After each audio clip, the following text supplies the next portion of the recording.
নমস্কাৰ সকলো ৰাইজক মোৰ ফালৰ পৰা নতুন বছৰৰ আন্তৰিক শুভেচ্ছা জ্ঞাপন কৰিছোঁ।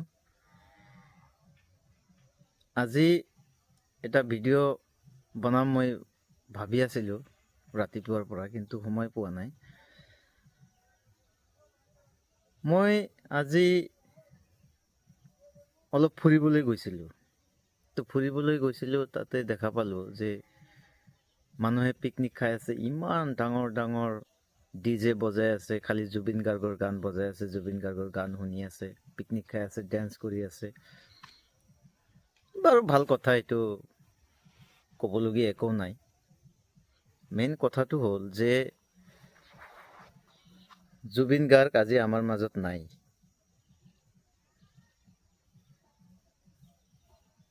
আৰু যিসকল মানুহে জুবিন গাৰ্গক হত্যা কৰিলে তেওঁলোকৰ এতিয়ালৈকে একো শাস্তি হোৱা নাই। বৰ বেয়া লাগে, কাৰণ আজিকালি নৱপ্ৰজন্মৰ কথা ক'ব নোৱাৰোঁ। তেওঁলোকে জুবিন গাৰ্গক কিমান সন্মান কৰে, জুবিন গাৰ্গৰ বিষয়ে কি ভাবি থাকে, এইটো মই ক'ব নোৱাৰোঁ। কিন্তু আমাৰ সময়ত, মই যেতিয়া স্কুলত পঢ়িছিলোঁ, তেতিয়া জুবিন গাৰ্গৰ গান শুনি শুনি আমি ডাঙৰ হ'লোঁ। অঞ্জনা, চম্পা, উন্মনা মন, ৰিঙা ৰিঙা মন, কিমান কম আৰু এইবিলাক গান শুনি শুনি আমি ডাঙৰ হ'লোঁ। আজি চাওক, মোৰ হাতত এটা স্মাৰ্টফোন আছে, চলাই আছোঁ, ভিডিঅ' চাই আছোঁ, ফোন কৰি আছোঁ, প্ৰব্লেম নাই, একো প্ৰব্লেম নাই। যেতিয়া মোবাইলটো হাতৰ পৰা পৰি যাব, স্ক্ৰীনটো ভাঙি যাব, ডিছপ্লে ভাঙি যাব, মোবাইলটো ডেড হৈ যাব, তেতিয়াহে গম পাম যে এই মোবাইলটোৰ ভেলু কেনেকুৱা আছিল। ঠিক তেনেদৰে জুবিন গাৰ্গ জীয়াই থকাৰ সময়ত আমি তেওঁৰ সন্মান দিব নোৱাৰিলোঁ।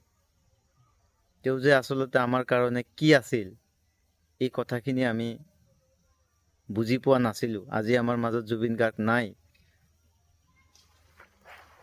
বেয়া লাগে।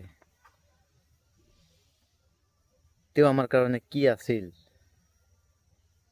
হয়তো আজি নৱপ্ৰজন্মৰ ল'ৰা ছোৱালী এই কথাষাৰ বুজি নাপাব। জুবিন গাৰ্গৰ গান সৰুৰে পৰা শুনি শুনি ইমান ডাঙৰ দীঘল হ'লোঁ, কিন্তু আজি আমাৰ মাজত জুবিন গাৰ্গ নাই। আৰু যিসকল মানুহে জুবিন গাৰ্গক হত্যা কৰিলে তেওঁলোকৰ একো বিচাৰ নহ'ল।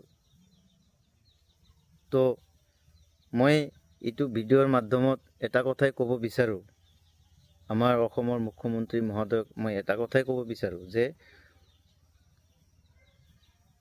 এতিয়া 2026 চন আৰম্ভ হ'ল। আজি নতুন বছৰৰ প্ৰথমটো দিন। মই আশা কৰোঁ যে যাতে আমাৰ জুবিন গাৰ্গৰ যিসকল মানুহে হত্যা কৰিলে তেওঁলোকে অতি সোনকালে শাস্তি পাব লাগে। জাষ্টিছ ফৰ জুবিন, এইটো কথাই মই ক'ম, উপায় নাই।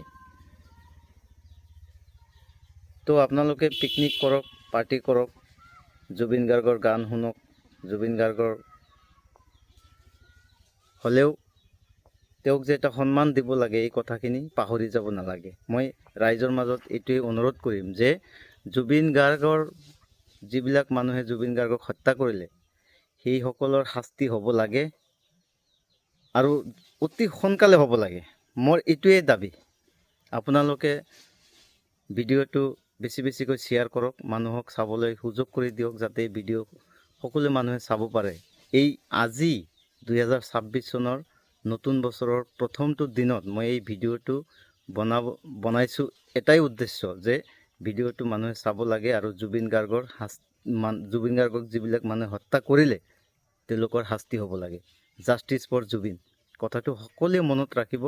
আৰু যিমানে আমি পাৰ্টি কৰোঁ, নতুন বছৰ ফূৰ্তি কৰোঁ, কিন্তু জুবিন গাৰ্গৰ হত্যাকাৰী যিবিলাক আছে সেইসকল মানুহে যে শাস্তি পাব লাগে, এইটো সকলোৱে মনত ৰাখিব লাগে। মই এইটো ভিডিঅ'ৰ মাধ্যমত এইখিনি ক'বলৈ আছিল। আপোনালোকে পাৰ্টি কৰক, ফূৰ্তি কৰক, কিন্তু জুবিন গাৰ্গৰ হত্যাকাৰীৰ বিচাৰ হ'ব লাগে। জয় অসম ভিডিঅ'টো শ্বেয়াৰ কৰক আৰু যদি মোৰ চেনেলত নতুন আহিছে তেনেহ'লে ছাবস্ক্ৰাইব কৰিবলৈ নাপাহৰিব। ধন্যবাদ।